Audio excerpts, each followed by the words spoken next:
literally like nothing. I didn't imagine that anything that has happened over the past 2.5 years that I've been in this area, would have happened when I first got here. When I first got here, there wasn't a poetry scene. And so I was just trying to do what I love. I just tried to, walk in my purpose. Right. And, God was just pulling me in a particular direction and to just keep walking in my purpose, and more doors were opening and more things were falling in my lap and more people were reaching out. And that's what happens when you are walking in what is aligned for you, walking in what it is that God is calling you towards, because the things are it's not going to feel forced. It's not going to feel rushed. It's not going to feel like a rock in a hard place. You are going to, it's going to feel smooth, right? The Red Sea will part and you will be able to walk through it in a way that like it is, it feels like it is the right space for you to be in at the right time. Introducing the Poet Life Podcast. Go check it out today on your favorite platforms, including iTunes, Apple Music, and the website, thepoetlife.com. Hey, it's Christoph Jenkins, founder and creator of The Poet Life, but obviously the host of the Poet Life Podcast. And listen up, folks, I'm really excited today. I'm with a young lady, Lyrical Faith, and she's a dope poet and so much more. We're going to get to that. And Lyrical Faith, how you doing? I'm doing well. Blessed, Black, and highly favored. I know that's right. I appreciate the time that you carved out for me. We've spoken before I think on Instagram Live before, was it? Yes. Yeah, I can't even remember the conversation that we were having, but it was a good conversation. I do remember that. Yes. Yeah. So we're just going to continue that. But I've noticed that you've been doing a whole lot more since then. Always moving. Yeah. So as far as that movement, right? When and where did poetry come in for you? What stage of life? What stage of life? Well, yeah, we're jumping right in. Ooh, okay. When I was 12 years old, I've been writing and performing since I was 12. It was introduced to me by my 6th grade English teacher. She goes by the name of Ms. Brown. And she introduced spoken word to us in the classroom, in the middle school classroom, in the English classroom, by way of the curriculum. Instead of doing like this old kind of washed out poetry curriculum that like some teachers do with like, just only giving us some sort of like Shakespeare or Sylvia Plath or Robert Frost or something like that, she actually decided to take it a step beyond that and introduce us to spoken word poetry. And she's showing us videos from Def Poetry Jam, and she's introducing us to, Maya Angelou saying her poems out loud. And she's giving us like all of these, like, I guess, rules or, structures to understanding the interactiveness of spoken word. And so from there, I took that and ran with it. It was like the first thing that I felt really good at. And I always knew that I wanted to be in front of people. I always knew I wanted to be in front of a camera. When I was growing up, I wanted to be an actress. I took like acting classes, professional acting classes when I was in middle school. But poetry felt like the first thing that clicked. And so from there, I kept a journal and I wrote every single day. Really? So was that an English class you said? Yep. English class. Okay. Got you. And instead of what the world is used to poetry being, where you in high school study dead poets and what we think they meant and all of that stuff, right? To introducing spoken word poetry. It's time to create an unforgettable experience at your next event with The Poet Life by booking a keynote poet. Poets excite your audience with motivating messages, charismatic delivery, colorful rhythm, powerful prose, and heart-filled stories with a style of spoken word that's tailored specifically to your event. The Poet Life has keynote poets in your city of all ages and backgrounds. Visit thepoetlife.com to learn more and book your poet today. Absolutely. Yeah. So, and I this is a lot of what I talk about in the work that I do now, but just this idea of when you open that door and you create that access and that spark in the classroom, right? English teachers have the power to create an impact that they have no idea will leave an imprint on a child's life. And Mhm. so that's why I feel like it's so important for our educators to incorporate spoken word poetry into the curriculum, not just poetry, but spoken word in particular, because as a Black woman and as a person who went to a predominantly Black and brown school in East Harlem, it was a school where everybody is a student of color, and so like there's a particular way in which Black and brown students are able to engage in spoken word that just connects in a manner that is just different from other things that you usually see in the English curriculum. And so but it really takes that person, it really takes like that individual teacher that is making an active choice to decide to teach poetry in this way. Mm. And so anyway, I could probably talk for days about that, just because that's actually my life's work and like all the research that I do and like everything that I talk about in my professional work right now. So but yeah, I just think that it's really important for that particular access point to be met in order to engage with students of color in a certain way. Mm. So, because it's spoken word, what do you think the difference would have been if it was simply page poetry and not stage poetry? Well, we had already learned about page poetry. Right, We learned about plenty of page poets. They were just old dead white people. right, right. So, that's what had been happening that whole time, because typically, first of all, I mean, like a great majority, if not 80, then maybe 90% of the nation's teachers are white women. And so thankfully for me, Miss Brown is a woman of color, and I went to a school where I did have teachers of color. But I've heard that that's not the case and for many Black and brown students across the country. And so um, I think that there's always like this gravitation Mhm, for these predominantly white women teachers to to potentially like teach poetry, or poetry. If you look at like the Common Core standards and many of the English curriculums and things of that nature, poetry does come up as an option. It's like there's a mhm, particular unit where they got to go over X, Y, and Z types of things, and poetry comes up, and you have the option of doing poetry or something else, right? Reading a book that can teach them these elements, right? mhm, Whatever skills are transferable. And so because poetry is there, some teachers will decide like, okay, like I will teach them poetry, but then you can only teach what you know. mhm, And so if you're not exposed, or if you have no idea about like spoken word in a particular manner, then you're not necessarily, you might, just because of like when I was in middle school was the early 2000s, right? mhm, Maybe in 2023, right? There's a lot more like access and awareness about Black poets who have amazing books and amazing poetry on the page, and there's the Danae Smiths, and there's the there's so many people that that can be that people can choose from, right?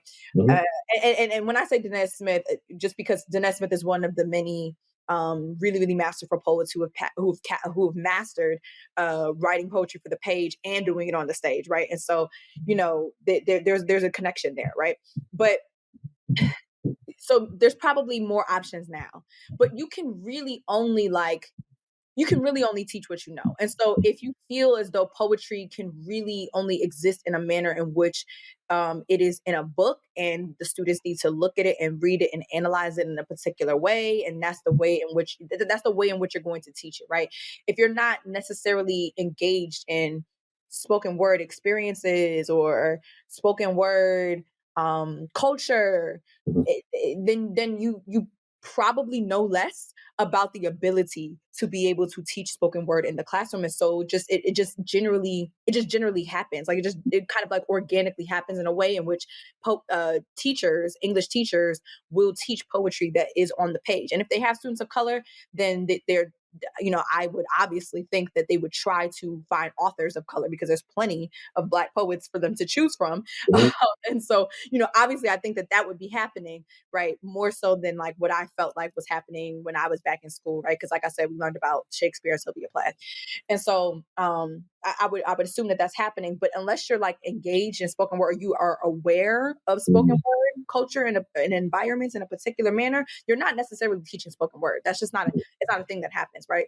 And so that's why in my research currently, a lot of what I'm doing is like bringing awareness to that particular aspect of what can be taught in the classroom and how it can be taught in the classroom, and how if you teach it in a certain way, it can meet the marks of creating the transferable skills, and you can do the you can still, you can still meet these curricular marks, and you can still expose them to a particular world that they might not have been exposed to without your opening of that door in that classroom. And so that's why I just think it's so important, because there's just widely more of a focus on like how they can teach poetry that's on the page, and just there's just a missing line of like how they can teach poetry that happens on the stage. And those experiences are so transformative and so powerful. I just feel like it's very, very important.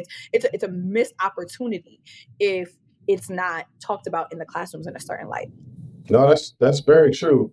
I mean, just the different elements of spoken word, period, like public speaking, right? Enunciating and using your vocabulary, utilizing the thesaurus, the dictionary, increasing your, I said that already, increasing your vocabulary. I mean, that also building your confidence, because what the number one fear, even beyond death, is public speaking. Right, right, right.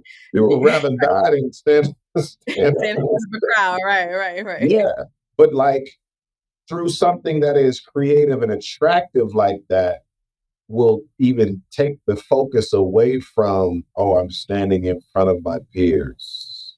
You know what I mean? I'm sure you've seen that in the classroom, because we have as well, and the students from elementary to, middle school to high school, they're like, listen, I'm trying to get up there next. It's like positive peer pressure, right? When we initiate the writing stage of poetry, and then, all right, so who wants to share? Especially when they're telling their story, it's a different ballgame. Yeah. Yeah. It definitely takes like some built up trust and vulnerability, and Yeah. things that would need to happen in the classroom, or just throughout the discussion of the spoken word writing and experience process, in Mhm. order for students to build up that level of confidence to share that. But I think that culture would have to be established and created throughout the teaching of this unit. And you can do that by examples. You can do that through like different activities. They can have them share with their peers before they say things out loud. Or sometimes it's also just about like the receiving, the understanding of the information, and then being able to uh utilize the writing process as catharsis, as they are forming and developing their voice and their words. And maybe one day then that will turn into them taking that off the page. But once again, I think that access point is an important light bulb that Yeah. should be able to go off if it's taught and implemented properly in the classroom. Oh, for sure. For sure. I think of one of the main reasons for writing in general is self-expression. These kids, just people in general now, because everything is going on in the world, right? And most people, or just a lot of people, I don't want to generalize, but a lot of people are hoarding their experiences, their thoughts, their feelings. They don't want to talk to anybody because they feel the next person can't relate to what they're going through. And just writing alone is a form of releasing. And if you don't do that, here's the thing: if you don't do that, you're either going to do two things. You're either going to implode or explode, right? That implosion turns into mental health, problems, and explosion turns into you hurting others, and then you go to jail or even worse. You know what I mean? So when I'm talking to these principals and these administrators, and I put it to them like that, they're like, that makes a lot of sense, and because when they hear poetry, it was like, oh, okay, another extracurricular activity. We're like, no, no, no, no. That's not what we're talking about. This is a functional tool that can help your kids change their behavior and their confidence. Sure. Yeah. Yeah, and it's funny how you bring up that notion of just extracurricular activity. So I talk about that a lot in my research as well, and just like this idea of poetry being seen as this extracurricular activity means that it is, or that's that connotation is associated with it being like less important, like Mhm. less valid towards a learning experience, not necessary, something that's like, after school, or just, something that's like optional, or during, just during like, you can opt into it if you want to, but if not, it's kind of like studying abroad, Yes. if we're talking about it for, An elective. yeah, yeah, exactly. Yeah.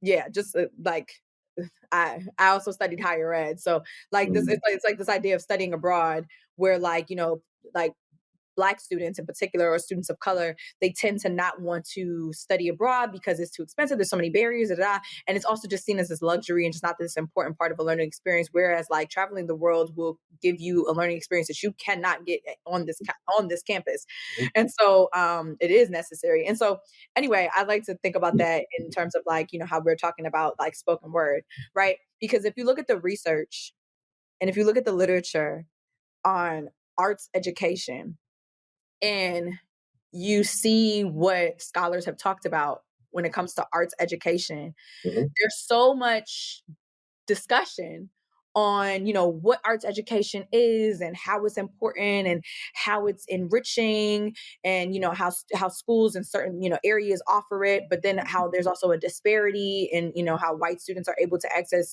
arts education versus how Black students or students of color are able to access, or students in urbanized areas are able to access arts education.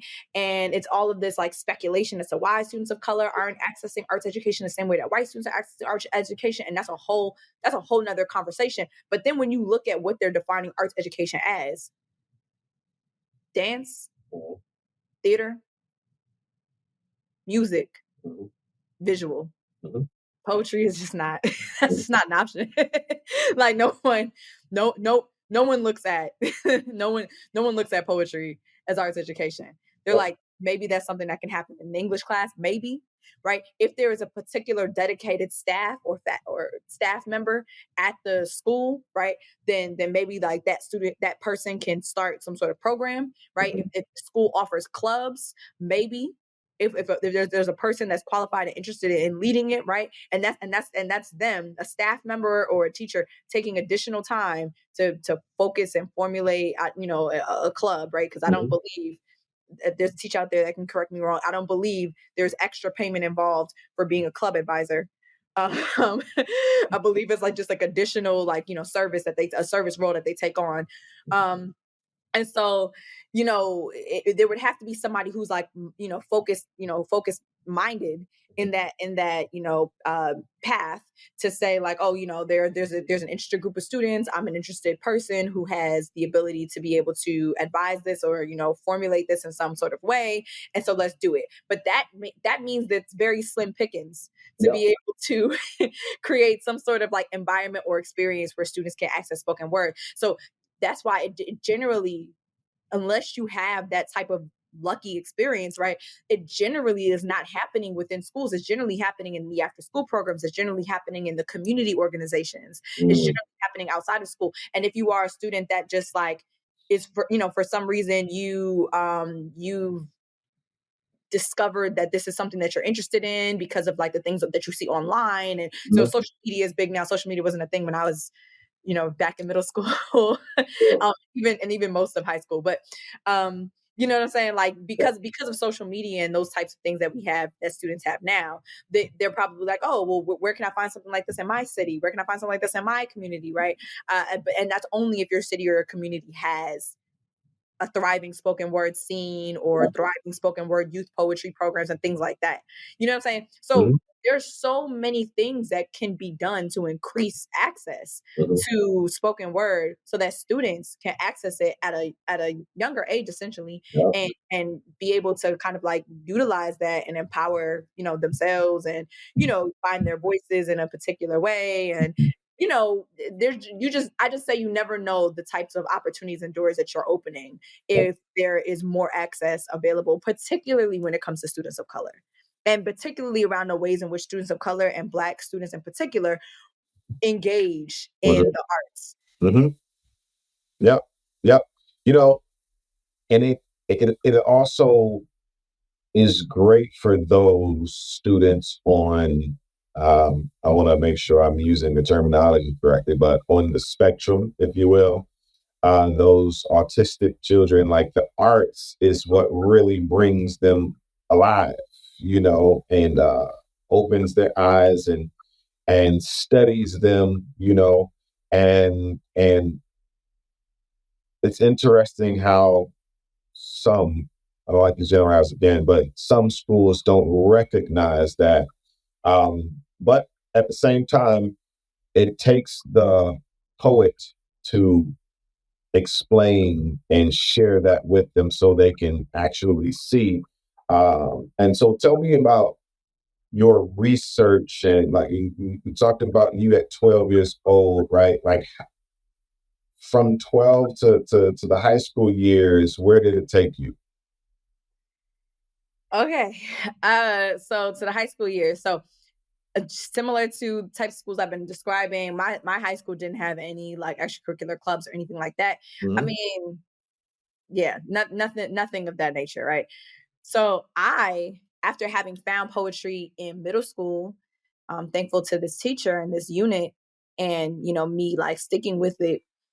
I took that with me into high school, and there was really no space at my high school to participate with like in school activities. So I found out of school activities that service that craving for wanting to be around a community of artists and poets. So I joined several community oriented organizations mhm, that were, arts programs for youth. One being Impact Repertory Theater. I grew up between the Bronx and Harlem. So Impact Repertory Theater is a nonprofit organization in Harlem, and then from there, joining Impact, it's the whole entire like mission and theme of Impact is arts and activism, and we call ourselves artivists. And so, that instilled a lot of like performance confidence in me. I was able to kind of like really explore and discuss and be around like the artsy people that I just did not have in my high school. And mhm, so and then from there I because of like the connections and things that I made through Impact, and another organization that I joined as well, there was I became a co-founder of the longest currently now the longest running open mic and showcase in Harlem, known as the Harlem Bomb Shelter. And so I became a co-founder of that. And so that organization hosted regular open mics, showcases, slams, made a play, so many different things that we did with the Harlem mhm, Bomb Shelter. And so that's actually how I began curating, because I was in this position where I'm the co-founder of this organization, and I already know and have like mhm, skills in relationship to events and how to put events on, and so I'm pretty much doing that, and it's centered around poetry and centered around things that I love, and I'm with people who I love, mhm, it's for my community. And that's really kind of like where my heart was at. That's where my bread and butter was at. And then like later on that year, that's actually when I left for college. I attended Syracuse University, and I joined the first thing I did was look for the very first, like, when I tell you it was the first week on campus and there was a club and activities fair, I'm there looking for the poetry program because I'm like, there has to be. I was like, Syracuse is very well known for their student affairs life. There's like over 300 clubs and student organizations. I was like, there has to be something in relationship to poetry here. And I found it. There was a very, very good and thriving spoken word poetry program called Verbal Blend. Shout out to my mentor, Cedric T. Bolton, who is the founder of Verbal Blend. And so I found Verbal Blend when I got to college, and I just stuck with it. I was Verbal Blend all 4 years, participated in the workshops, participated in the poetry slams. We had like some of the most amazing featured artists that were on the poetry touring scene at that time: Rudy Francisco, Alicia Harris, Carmen's Lesant, Joshua Bennett, Zora Howard. Everybody came to my school.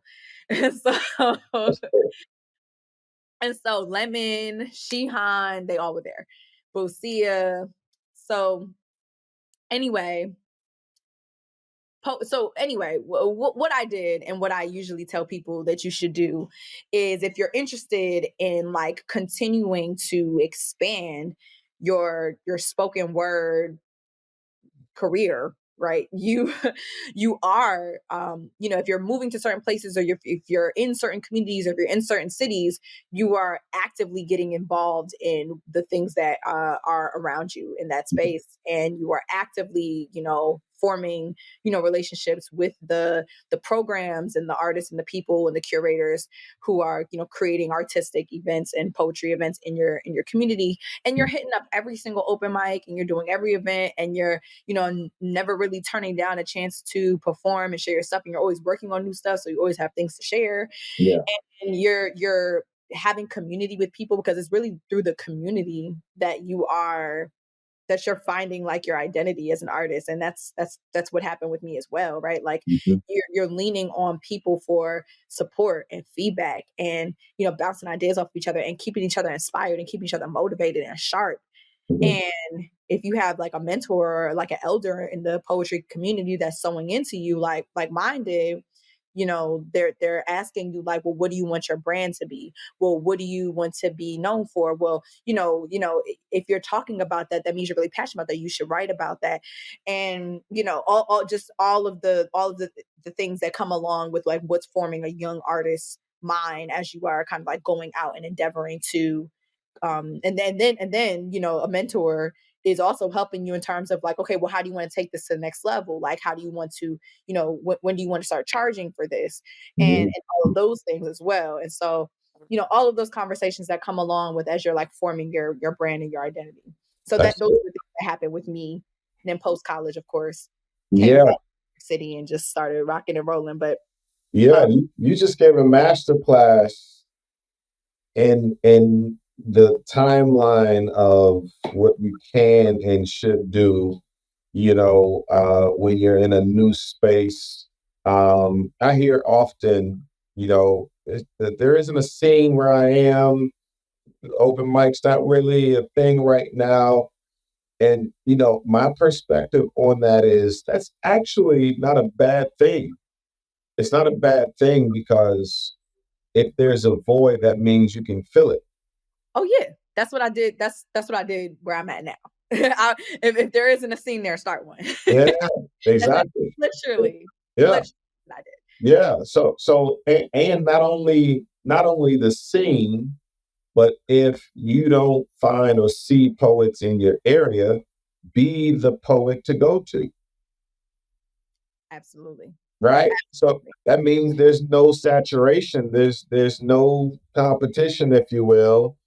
Be the poet that people call up to go perform at this church and this event and this conference, Yeah.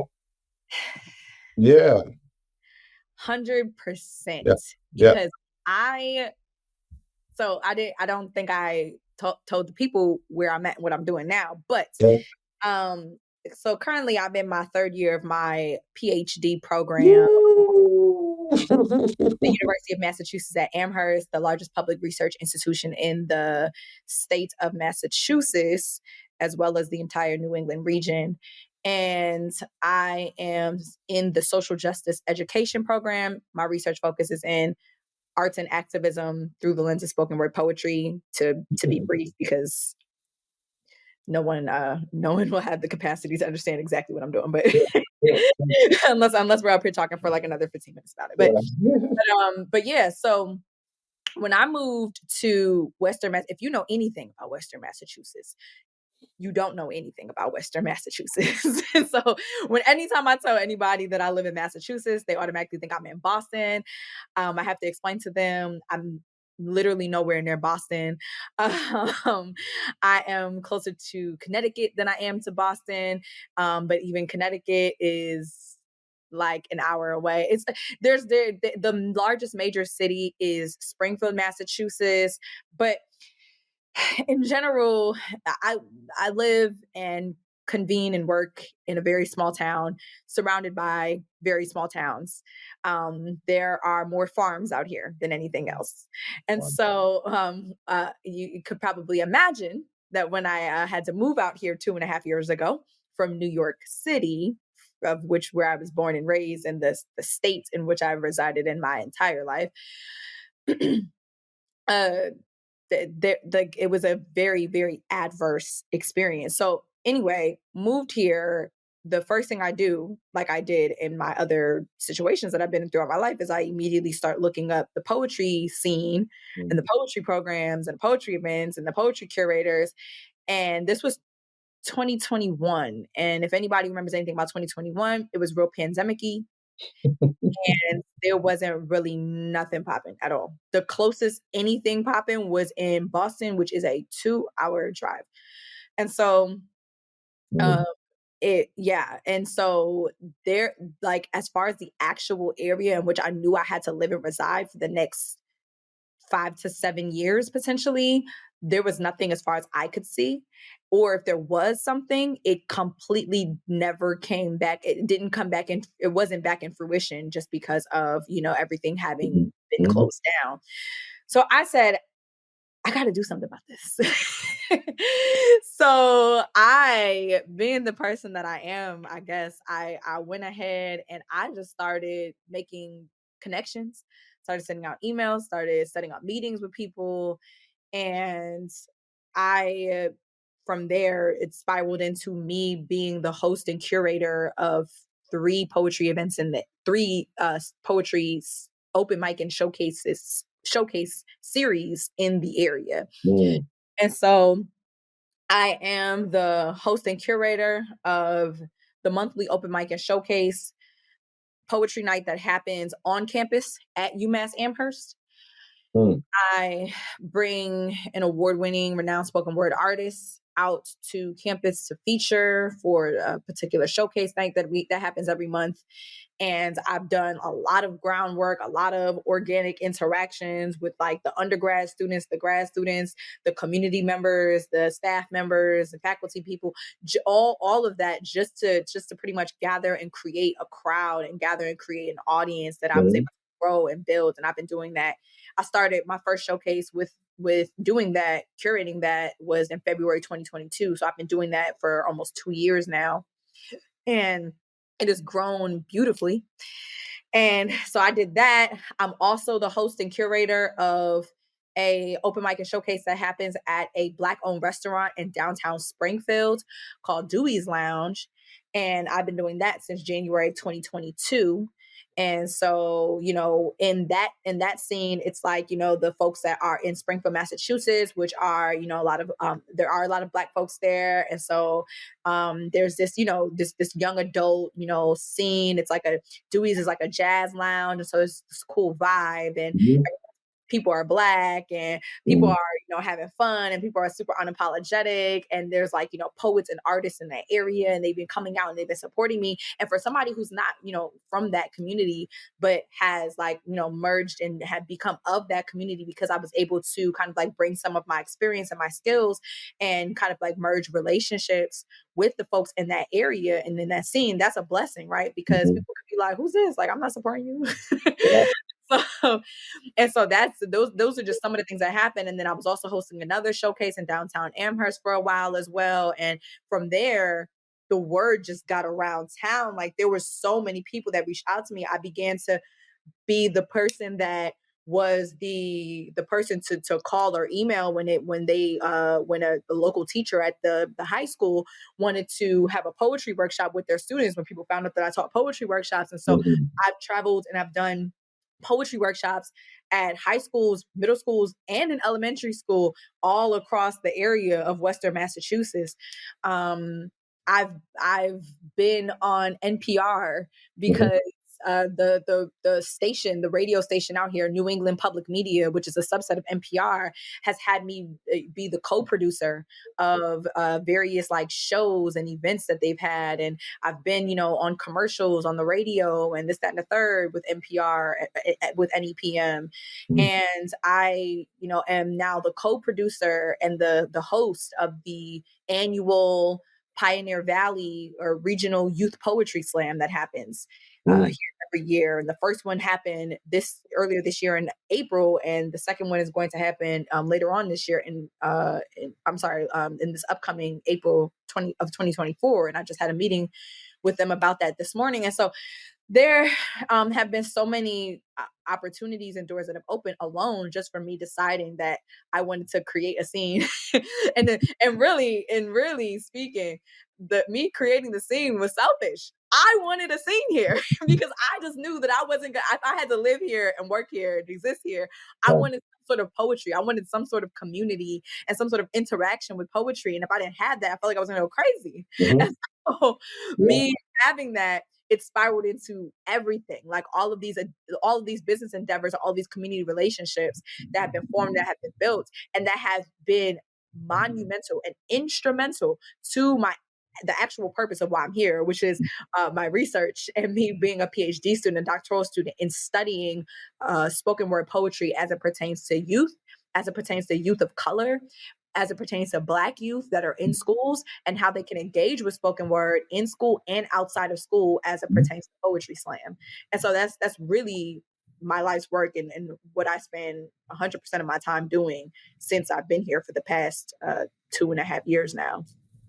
Okay. So you've been there 2.5 years, and you said you'll be there for 7 in total? All right, what's going on? All right, so master's are funny. You get in what you put out, or you get out what you put in. So I'm aiming for 5. On average, you can potentially finish in 5 years. I'm coming to like a particular hump in the program where like I'm in between about to finish coursework and about to start like additional like pre-dissertation work. And so, this is my 3rd year. So, that could take another 2.5 years to finish. It could take 3, it really just depends on how much you are getting to it and getting through it and the steps, the milestones that you're meeting along the way. But yes, it could take anywhere between 5 to 7 years on average. Some people might take more or less. Wow. So did you already have your master's, or are you getting that too? Or what's I received my master's from New York University in 2018. So after I graduated from undergrad, I came back to New York City. I worked full time while I was pursuing my master's at NYU in higher education and student affairs with a focus in social justice. Then I worked full time for several years in education nonprofit before I had gotten my acceptance into UMass. People love to think I'm young, but I'm pretty old. I'm gonna just plug my laptop. I doubt that. I doubt you're pretty old, but I'm sure that you're not like early 20s or something like that. But like after talking to me, but people who don't talk to me, I get carded. That's a good Surrounded thing. by people who are younger than me. That's a good thing. Yeah, I That heard. just says that you look younger. You know what Thank I'm saying? You know, my wife gets the same thing. So your wife and gonna be retarded. but Stop. it's You she say does. that? And what's crazy is I'm like, all right, they looking at me like, what? We gotta think I'm her father or something like Oh, so y'all, she get retarded, but you don't. yeah. I'm like, Now that's male privilege because that's crazy. maybe weird. I don't know what it is, man, It's a beard. It's a beard. uh but that's so dope. That is awesome. How and I share this all the time, because people try to separate their, let's just say 9 to 5, if you will, 9 to 5 from their art when the 9 to 5 that you've been in for years and have experience and history and education could actually enhance your opportunities with your poetry because you've already been accepted into that industry. They already trust you. They know you know the information and right. And so instead of saying, man, I want to throw this 9 to 5 out of the way and do this poetry full time, great.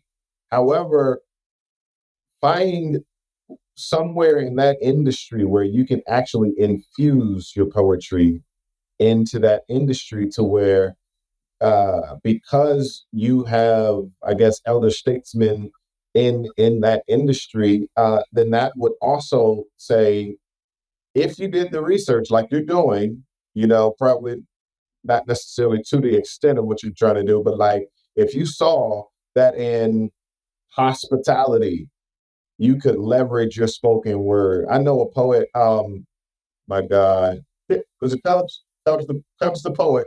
Uh, he he works with hotels where he does residencies at hotels where he's seen as like a poetic therapist. And those people upstairs who are stressed out or whatever, they can come downstairs to his office at the hotel and they tell him their story and he writes poetry based on it's. You see what I'm saying? That's why I haven't even heard of something like that before. You invented Residency at a new hotel. avenues. Yeah, Wow, yeah, that's amazing. yeah. So, but here's the thing: we talk about self-expression.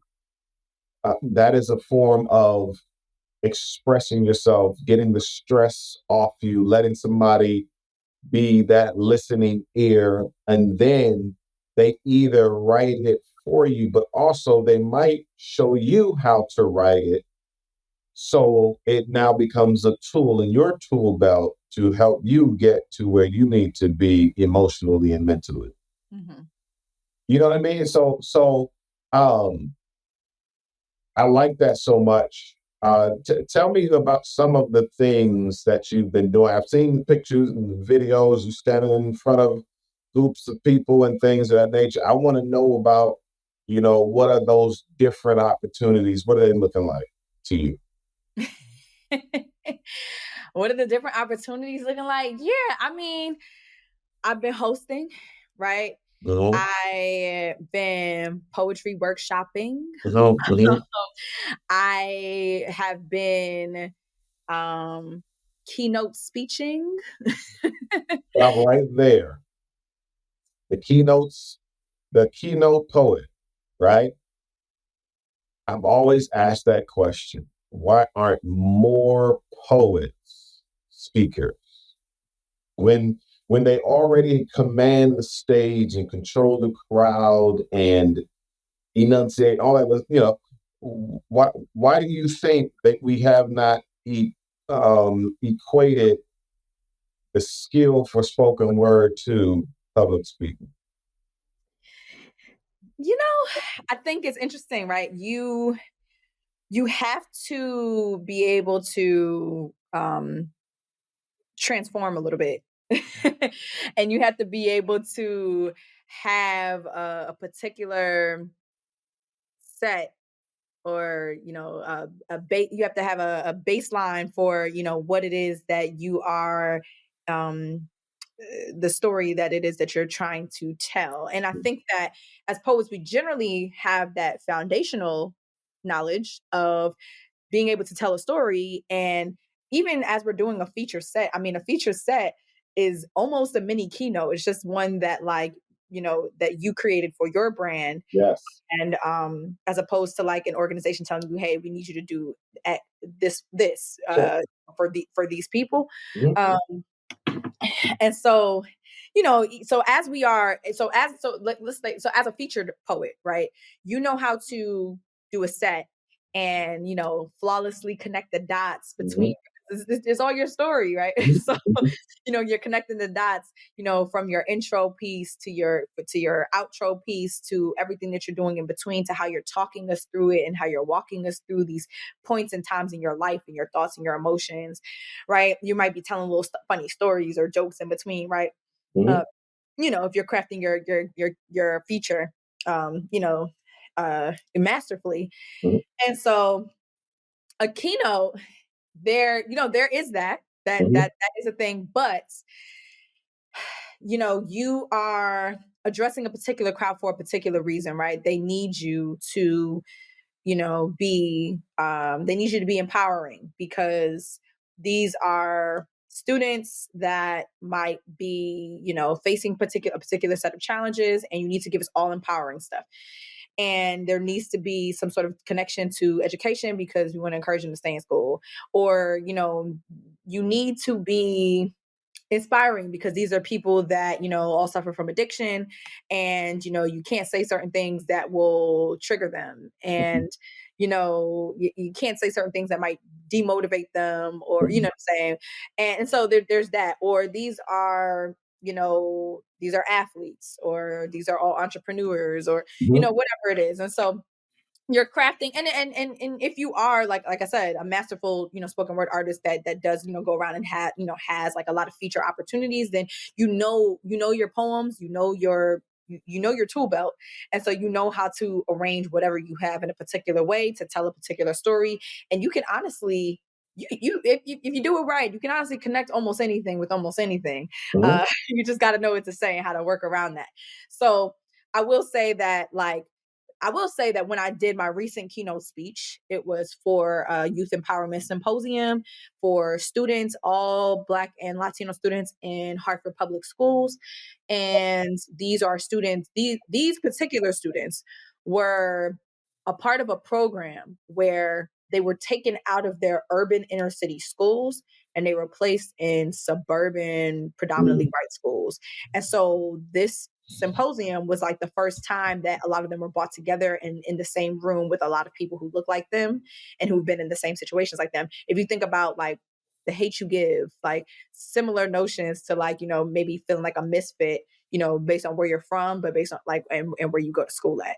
And Mhm. so, having this program where they're like, I can be empowered to go back into my school and not feel challenged and not feel imposter syndrome and X, Y, and Z. And even if I don't feel those things, then I know my power and things like that. So I, I, um, I created a keynote speech, and here's where I utilized my skills outside of poetry, which are my research skills and my the things that I talk about it, as far as like the things that I am reading in my literature, the things that I'm writing about, the terms that I'm using from different scholars in the field, and I'm using my educator background to incorporate that into my poems, right? And Mhm. that is the baseline of my story. That is the point of my speech, right? The speech isn't all poems, right? It's me legitimately looking up or going through the elements of what creates a good keynote speech by giving Mhm. them a particular story or particular character to hold on Mhm. to, a particular concept to understand,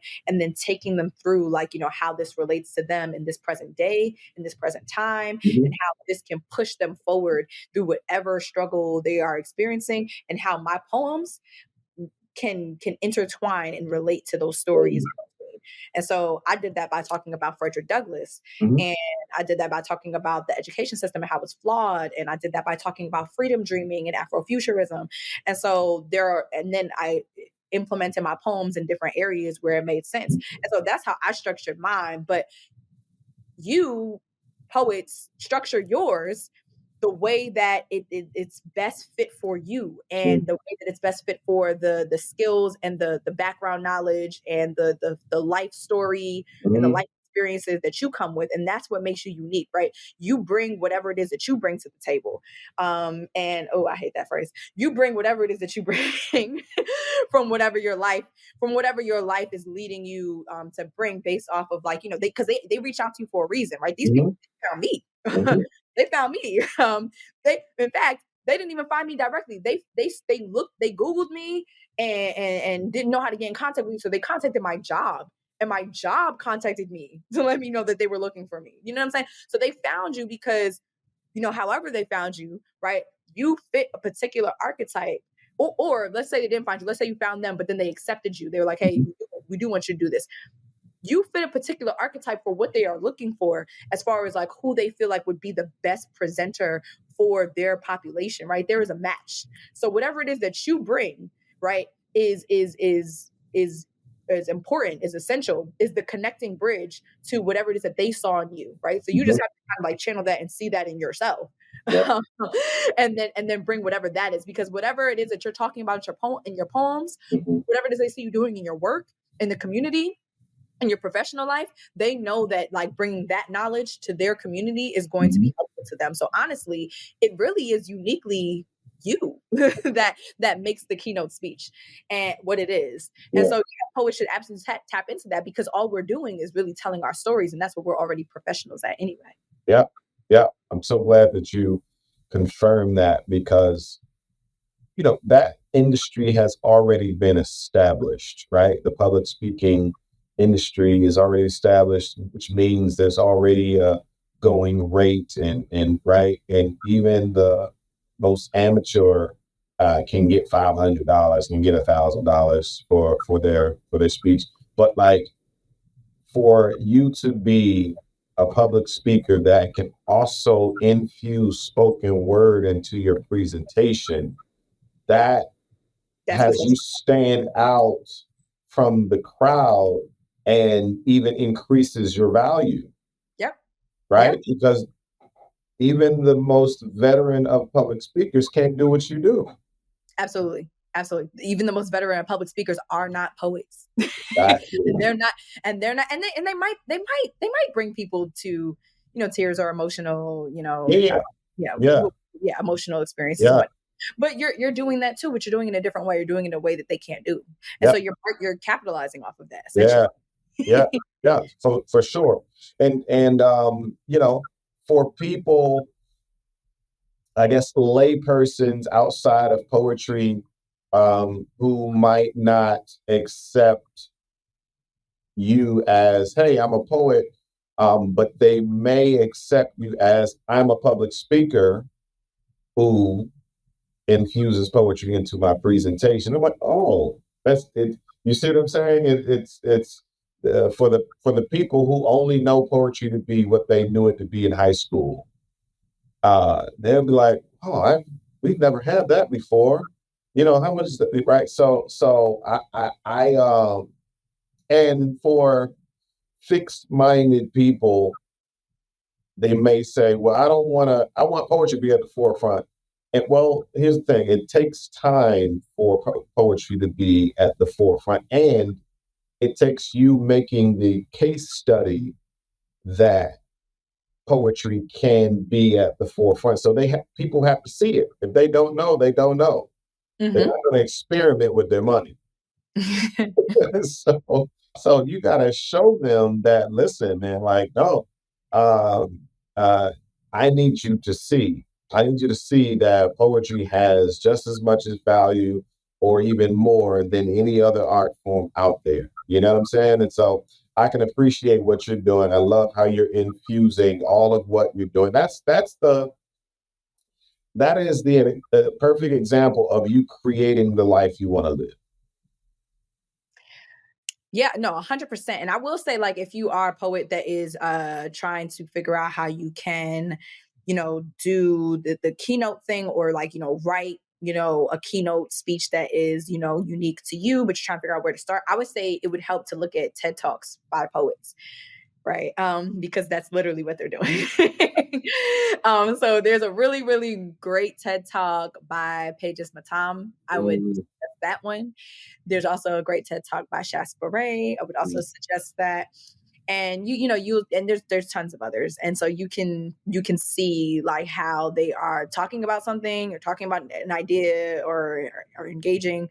And you can even just watch other TED Talks and just see how they are engaging an idea in a crowd and how they are relating it back to themselves or their stories or whatever it is that is important for them, and see where your poems fit and when you write out your story and when you think about how you would engage a crowd. Sure. And things will, you continue, like I said, if you continue to do things, this is literally how this works. If you continue to do things and continue to promote and discuss and, brand yourself as a person that is continuing to do things, it's like magnetism. Like you will continue to attract the opportunities that are aligned with what you are doing. You just have to continue to do them. Is you packaging yourself well. And something that is packaged well, I don't care if what's in the package is trash. The package itself attracts the people to that actual thing, And I'll take a step further, like you did when you were young. Take some classes. You know what I mean? Like take some acting classes, take some public speaking classes. What is it? You can do online now. The speaking one, got chapters around the country, around the world. What is that? Can't even think of the name, where you basically learn how to public speak. Shoot, I can't remember the name of it. Man, that's gonna kill me. But anyway, leave it in the comments. Yeah, y'all know what I'm talking about. But yeah, no, like I want the poet to appreciate the gift that they were giving so much that they are willing to invest in themselves to a level of taking classes to enhance the gift that they had. Right? Like add more value to the gift. That makes you more valuable. Your doctorate, your research, all of that is adding more and more value to what you already have. You could have just done what you've done. No, you said, I'm taking a step further, I'm going farther, and I love what I'm doing. And so because I love what I'm doing, I am going to appreciate to a level where I'm going to add some more value to it. Absolutely. And that's a business strategy in and of itself. Like, how are you adding more value to what it is that you can bring to an institution?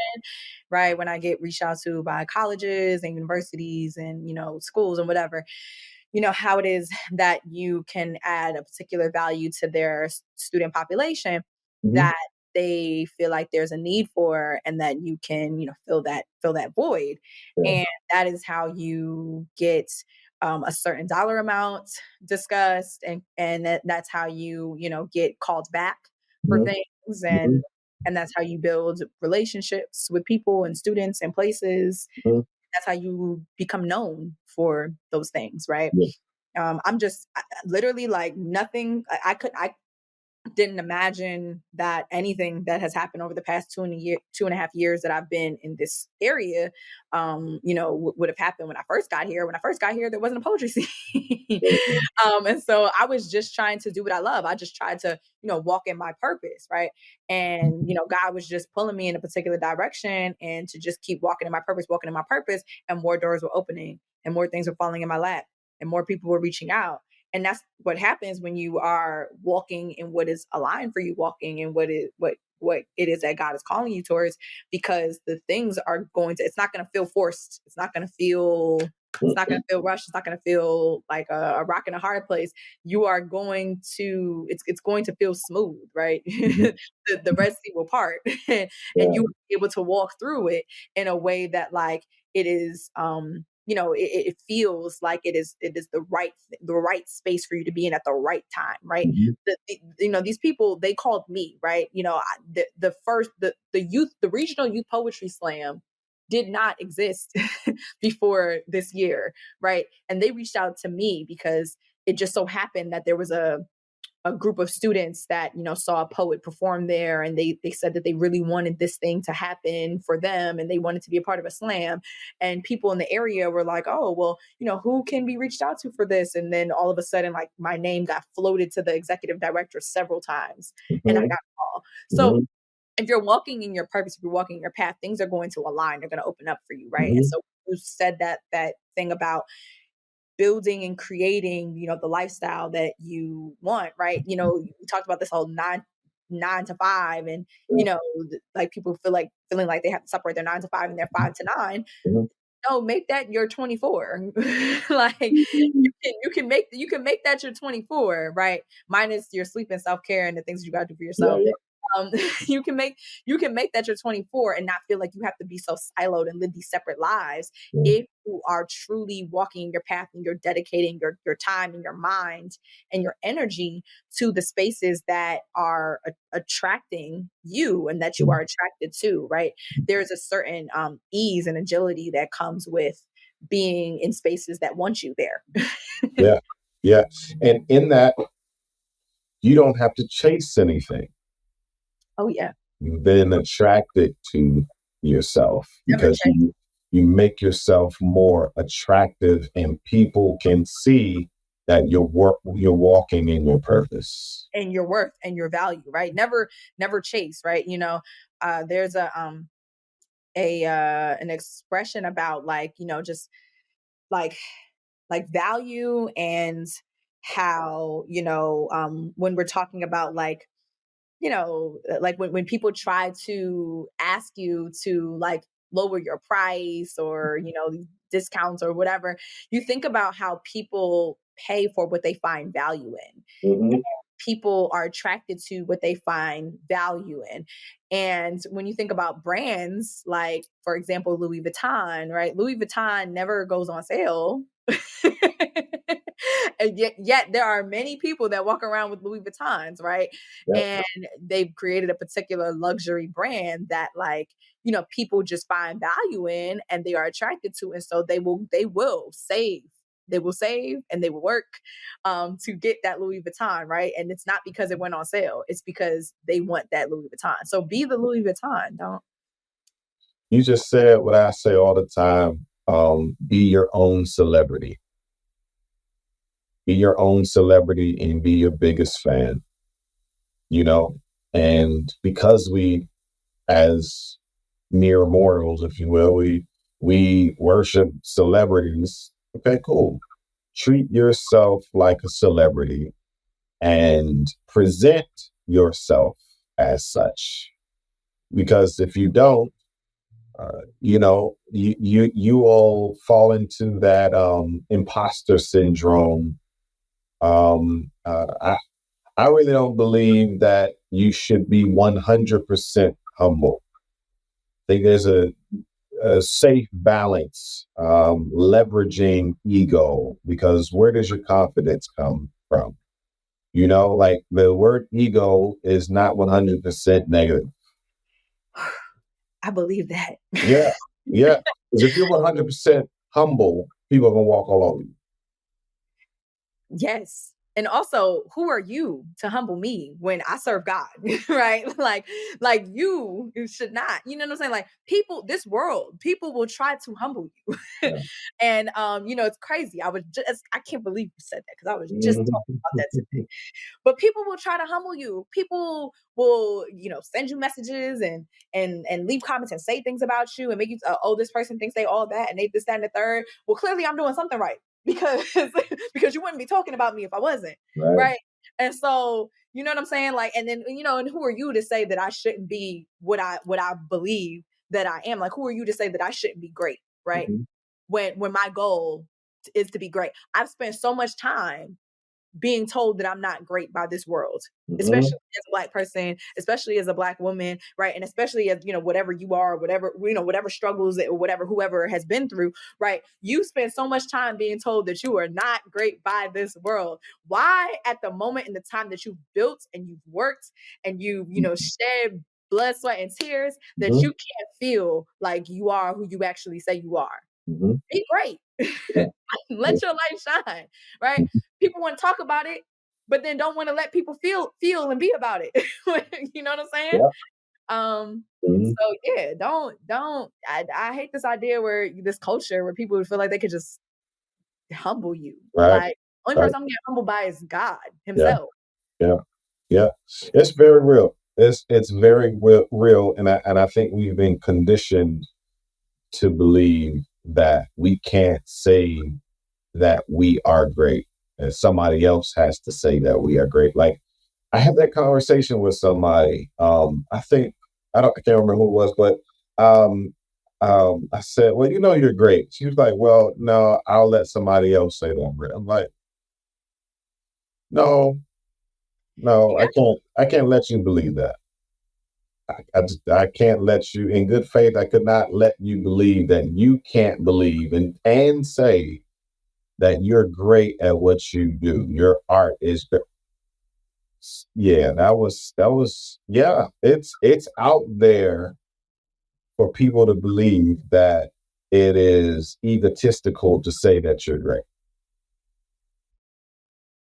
Right. And it's kind of like you have to believe it yourself, Yeah, right? Before anybody else believes it. If you don't believe it yourself, then yeah. how are you walking your purpose? How are you walking your alignment? How are you doing the things that you are being called to do if you don't believe that you should be called to do those things, right? Then Yeah. how are the opportunities falling in your lap? How are the people how are the people in the spaces being attracted to you that should be attracted to you if you don't walk with the air and the Mhm, confidence mhm, that allows for you to brand yourself in that way? Like, you yeah. have to believe that yourself. People are afraid of being called arrogant, and people with insecurities will always think someone who is confident is arrogant. You know what I'm saying? And you have to be okay with being called arrogant and know that you aren't. I believe that. I had to learn that. Listen, you think what you want to think. I had Listen, to learn that. I would stunt my growth, all of that, and not put myself out there, try to play I just want to play the back. I don't really want to be the face of my brand and all that. I want to play the back. And all of that was stunting my growth. It wasn't until, season 2 of this podcast that I say, you know what, I can actually do this. I don't care what they're gonna say in the comments. Yeah, all of that was a thing, and uh, I knew what I had here and here, uh, and I didn't want to have that being stunted anymore to where I was feeling like that imposter syndrome will still it will steal success from you. mhm. You know what I mean? And so I'm just so glad that you are walking in yours in your purpose because it's obvious. And another thing with that is if you don't believe it, that means you won't invest in yourself. Mhm. Yeah. And if you don't invest in yourself, why would somebody else? Yeah. Oh, yeah. Oh, for sure. Yeah. For Yeah. sure. Oh, are you on threads? A little bit here and there. A little bit. I'm in conversations with poets, and it's almost like I'm arguing with poets about their worth, and I'm sharing them, with them the many possibilities of poetry that what we're talking about, and they're rebutting like, no, no, you can't do all that poetry, and they're poets, right? So like, how can we get mad at people outside of poetry for not taking poetry serious if we don't. Absolutely. Yeah. Yeah. I agree with that. Um, there's so much to be said there Yeah. about just knowing, believing, and acting as though as though this is what, this is the platform and the pedestal Yeah. that we're holding ourselves to, the standard that we Yeah. are holding ourselves to, Mhm. as business people, as performers, as entrepreneurs, as artists, as people who are branding, as a brand. Mhm. And yeah, and then so the world, other people, whatever, the people have to see that, and in order to get that and acknowledge that, it actually almost, it makes me feel a way, just because it feels as though, there's this air around, poetry just not being as widely accepted in terms of, like, being this respectable art Mhm. form that people, pay for, and all Mhm. this stuff. There's so many people out here trying to get poets to do things for free, Mhm. and exposure, and all of that foolishness. And so, but then it's like, this, for the same event that you'll ask me to do a poem for exposure, you have paid a DJ $450. and that DJ deserves that money, right? But so do I. Yeah. Yeah. And so, there's also like that air around it, how like poetry is just not highly regarded in terms of like the entertainment industry. And so that's even more of a reason why there should be this bigger air Mhm. around how we are carrying, presenting, interacting, and utilizing our platforms and our art. Mhm. Yeah. Yeah. What you got planned? What you got coming up? But I know you're being intentional about 2024. What's 2024 look like to you? Whew. um 2024, trying to think. I have a few things coming up. I have one, first and foremost, and always, I am still, on this path of working through my research Mhm. and the things that I'm trying to do with spoken word poetry within the world of academia. So, that is a whole wall and a whole thing in and of itself that I'm trying to break through. And that has been where, at least like 70% of my time has been going, because I am, creating the presentations and presenting at conferences and discussing spoken word poetry to educators in a way that they've probably haven't heard or understood before. And so, and I am, actively performing and practicing poetry as I'm like writing and reading and discussing it as well in these academic spaces. So there's that. I will be, featuring at a few, poetry media platforms, in 2024. I know I have a feature coming up with right about now in January, and um, I have like a few poetry slams that I'm doing in 2024, and I am still actively working on a book that I'm going to continue to keep in prayer, because I am, just trying to. It's taken me a really long time to work on Mhm. my book, because I really want to treat my first book as my baby, and I'm putting like a lot of like intentional care into it, and I might be like over obsessing over every single detail. And so that's probably part of the reason why it's taking so long, because I just kind of want it to be where I want it to be. So there's that. And I am going to once again co-produce and host the Regional Youth Poetry Slam that's happening up here in the Western Massachusetts area. And so that's been a huge part of my work, because honestly, out of like my over 15 years of writing and performing and doing things within the poetry world, being someone who has been able to create a regional poetry slam for youth poets in an area where there are little to no poetry programs for youth, Mhm. and absolutely zero poetry slams for youth, it has been the most empowering experience watching their face light up and become like this person that they never thought that they could be Mhm. by being on that stage and commanding their power and Mhm. speaking their truth and critiquing power structures and systems and expressing their identities and things that people have like maybe once bullied them about or have talked badly to them about, but then like them like claiming that and who they fully are and truly are and being authentically themselves. That has been the most empowering and beautiful experience that I've ever had. Mhm. In it tops like many life moments as far as poetry is concerned. And so that has been like a project of mine that I'm taking very seriously up here. So yeah, and I'm just around, y'all. So, you know, Mhm. Yeah, folks reach out to me. yeah. You can find me at Lyrical Faith Poetry and all the things that I'm doing. And when I'm not doing those things, I'm at the gym. I love it. I love it. Yeah, I've seen you working out and everything. That's beautiful. Um, I love how you understand the importance of continuity in your brand, right? Name being Lyrical Faith, your social media is Lyrical Faith Poetry. I'm sure your website is lyricalfaithpoetry.com, and you make it easy for people to find you and book you and pay you. Thank It's you. I cheap. try. I try not to make it hard for that to happen. We want it to be easy for people to find us and pay us.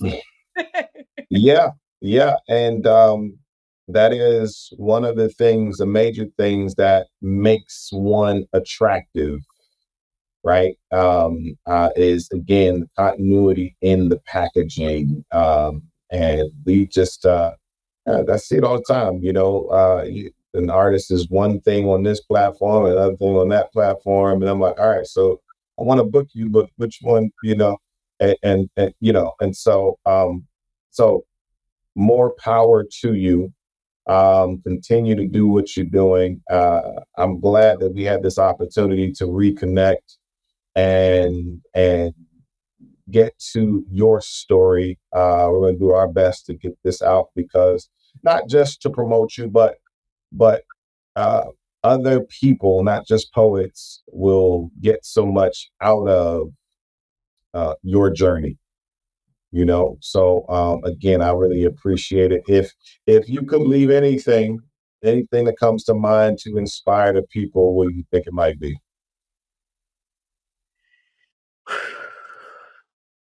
Anything that comes to mind, inspire the people.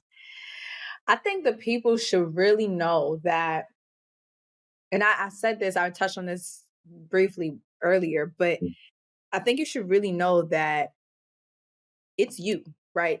It's you that they want, right? If you have been reached out to by a person, organization, a school, brand, whatever it is, right?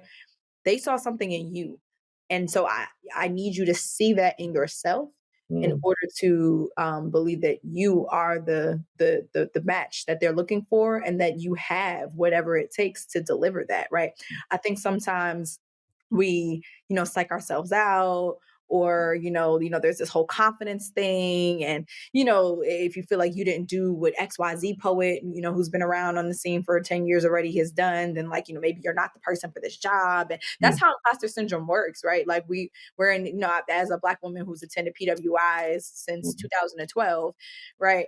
I can tell you, right, that you'll be the only Black person in class and you'll be like, wow, like, was I was I accepted here on accident? No, you were accepted there because they mm, saw something in what you brought to this space that they needed, right? They need you, right? It's not the other way around, right? Yes, yes, you need poetry, you need community, you need experience, you need relationships, but as far as like this particular space that they're calling you to be in, that you are being called to be in, they need you, right?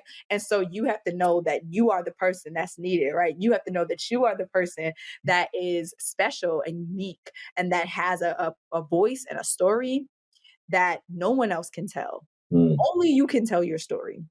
There's a lot of talk all the time around younger poets like sounding like other people, sounding like older poets, sounding like poets that are on the internet and stuff like that that have all these viral views on YouTube and everything. And we do a disservice to ourselves when are potentially, caught up in like trying to do what someone else did or sound like someone else sounds, right? That works for them. Mhm. You do what works for you. And that works for them in the time period that they were moving in and the spaces that they were moving in. You're in a whole different space and a whole different time. You got to do what works for you, right? And so Mhm. whatever you're bringing in this current age is what the people that are reaching out to you are looking for. And so I feel like wholeheartedly, if you believe in God, right, then you are, following and walking in the path in which, you are being called upon. You're following and walking your purpose. Mhm. And as you are following, walking your purpose, you know that it is your purpose because the doors are just going to open up, right? You won't Mhm. have to find the lock. You won't have to, search and find the key, right? It's not the escape room. You Mhm. know what I'm saying? The doors are gonna open up. And so I need people out there poets out there to believe and understand that. I love it. I love it. You all heard Lyrical Faith share with you her story, her journey, and her future. I encourage you all to follow her like right now. You see it's on the screen at Lyrical Faith Poetry. Her website is lyricalfaithpoetry.com. Go check her out. Connect with her. I encourage you to engage with her. Um, Everybody, thank you so much for listening, watching the Poet Life podcast. We have a lot happening, a lot coming up, and just connect with us. If you want to learn more about how to do more with your poetry and create a career with it, join our community. It's the poetrybusinessnetwork.com, where you can take classes, you can connect with poets around the world. But ultimately, it's the Poet Life podcast, and I am Christoph Jenkins. Still for faith. I appreciate you. I appreciate you too. Thank you so much for having me. I really appreciate this. I appreciate your platform, everything that you're doing with Poet Life.